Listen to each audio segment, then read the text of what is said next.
بسم اللہ الرحمن الرحیم۔ السلام علیکم ورحمۃ اللہ تعالی وبرکاتہ۔ امید ہے کہ آپ اللہ عز و جل کے فضل و کرم سے خیر و عافیت سے ہوں گے۔ آج ہم آپ کے ساتھ ویڈیو لے کر آئے ہیں ایک مرتبہ پھر، جس میں ہم آپ کے ساتھ شیئر کریں گے کہ محراب مریم کیا ہے، محراب مریم سے کیا مراد ہے، اس میں کیا کیا چیز آتی ہے کیا چیز یہ، ٹھیک ہے۔ اس کے حوالے سے ہم انشاءاللہ آپ کے ساتھ آج شیئر کریں گے۔ دیکھیں، حضرت عیسیٰ علیہ السلام کی والدہ ماجدہ حضرت مریم رضی اللہ تعالی عنہ کے والد کا نام عمران اور ماں کا نام حنا تھا، اور جب بی بی مریم اپنی ماں کے شکم میں تھیں، اس وقت ان کی ماں نے یہ منت مان لی تھی کہ جو بچہ پیدا ہوگا میں اس کو بیت المقدس کی خدمت کے لیے آزاد کر دوں گی۔ چنانچہ جب حضرت مریم پیدا ہوئیں تو ان کی والدہ ان کو بیت المقدس میں لے کر آ گئیں۔ اس وقت بیت المقدس کے تمام عالموں اور عابدوں کے امام حضرت زکریا علیہ السلام تھے، اور جو حضرت مریم کے خالو تھے۔ حضرت زکریا علیہ السلام نے حضرت مریم رضی اللہ تعالیٰ عنہ کو اپنی کفالت اور پرورش میں لے لیا، اور بیت المقدس کی بالائی منزل میں تمام منزلوں سے الگ ایک محراب بنا کر حضرت مریم رضی اللہ تعالیٰ عنہ کو اس محراب میں ٹھہرایا۔ چنانچہ حضرت مریم رضی اللہ تعالیٰ عنہ اس محراب میں اکیلی خدا کی عبادت میں مصروف رہنے لگیں، اور حضرت زکریا علیہ السلام صبح و شام محراب میں ان کی خبر گیری اور خورد و نوش کا انتظام کرنے کے لیے آتے جاتے رہے۔ چند ہی دنوں میں حضرت مریم رضی اللہ تعالیٰ عنہ کے محراب کے اندر یہ کرامت نمودار ہوئی کہ جب حضرت زکریا علیہ السلام محراب میں جاتے تو وہاں جاڑوں کے پھل گرمی میں اور گرمی کے پھل جاڑوں میں پاتے۔ حضرت زکریا علیہ السلام حیران ہو کر پوچھتے کہ اے مریم، یہ پھل کہاں سے تمہارے پاس آتے ہیں؟ تو حضرت مریم رضی اللہ تعالی عنہ یہ جواب دیتی ہیں کہ یہ پھل اللہ کی طرف سے آتے ہیں، اور اللہ جس کو چاہتا ہے بلا حساب روزی عطا فرماتا ہے۔ حضرت زکریا علیہ السلام کو خداوند قدوس نے نبوت کے شرف سے نوازا تھا، مگر ان کے کوئی اولاد نہیں تھی اور وہ بالکل ضعیف ہو چکے تھے۔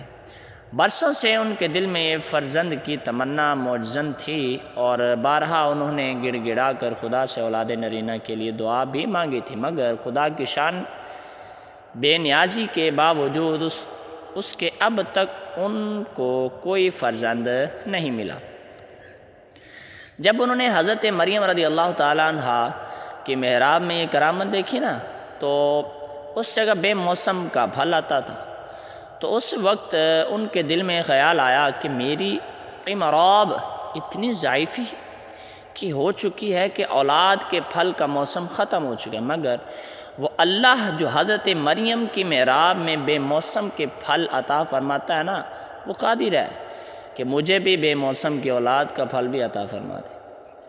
چنانچہ آپ نے محراب مریم میں دعا مانگی، اور آپ کی دعا مقبول ہو گئی، اور اللہ تعالیٰ نے بڑھاپے میں آپ کو ایک فرزند عطا فرمایا، جن کا نام خود خداوند عالم نے یحییٰ رکھا، سبحان اللہ۔ اور اللہ تعالیٰ نے ان کو نبوت کا شرف بھی عطا فرمایا۔ قرآن مجید میں خداوند قدوس نے اس واقعے کو اس طرح بیان فرمایا، کلما دخل علیہا زکریا المحراب وجد عندها رزقا قال یا مریم انا لک هذا قالت هو من عند الله ان الله يرزق من يشاء بغير حساب هنالك دعا زكريا ربه قال رب هب لي من لدنك ذرية طيبة إنك سميع الدعاء فنادته الملائكة وهو قائم يصلي في المحراب أن الله يبشرك بيحيى مصدقا بكلمة من الله وسيدا وحصورا ونبيا من الصالحين۔ ترجمہ: جب زکریا اور اس کے پاس اس کی نماز پڑھنے کی جگہ جاتے، اس کے پاس نیا رزق پاتے۔ کہا اے مریم، یہ تیرے پاس کہاں سے آیا؟ بولی وہ اللہ کے پاس سے ہے، بے شک اللہ جس سے چاہے بے گنتی دے۔ یہاں پکار، یہاں پکا راز کر گیا، یہاں پکار زکریا اپنے رب کو بولا، اے رب مجھے اپنے پاس سے دے ستھری اولاد، بے شک تو ہی دعا سننے والا۔ تو فرشتوں نے اس سے آواز دی اور وہ اپنی نماز کی جگہ کھڑا نماز پڑھ رہا تھا، بے شک اللہ تعالیٰ نے آپ کو معجزہ دیتا ہے۔ تو یحییٰ کا جو اللہ کی طرف کے ایک کلمے کی تصدیق کرے گا، اور دوسرا اور سردار اور ہمیشہ کے لیے عورتوں سے بچنے والا اور نبی ہمارے خاصوں میں سے۔ ٹھیک ہے، دیکھیں درس ہدایت کیا ملتا ہے ہمیں۔ اس واقعے سے مندرجہ ذیل عبرتوں کی تجلی ہوتی ہے جن سے ہر مسلمان کو سبق حاصل کرنا بہت ہی ضروری ہے۔ حضرت مریم رضی اللہ تعالیٰ عنہ با کرامت ولیہ ہیں۔ واقعہ مذکورہ سے معلوم ہوا کہ حضرت مریم رضی اللہ تعالیٰ عنہ صاحب کرامت اور مرتبہ ولایت پر فائز ہیں، کیونکہ خدا کی طرف سے ان کی محراب میں پھل آتے تھے، اور وہ بھی جاڑوں کے پھل گرمی میں اور گرمی کے پھل جاڑوں میں۔ یہ ان کی ایک بہت ہی عظیم الشان اور واضح کرامت ہے جو ان کی ولایت کی شاہد عدل ہے۔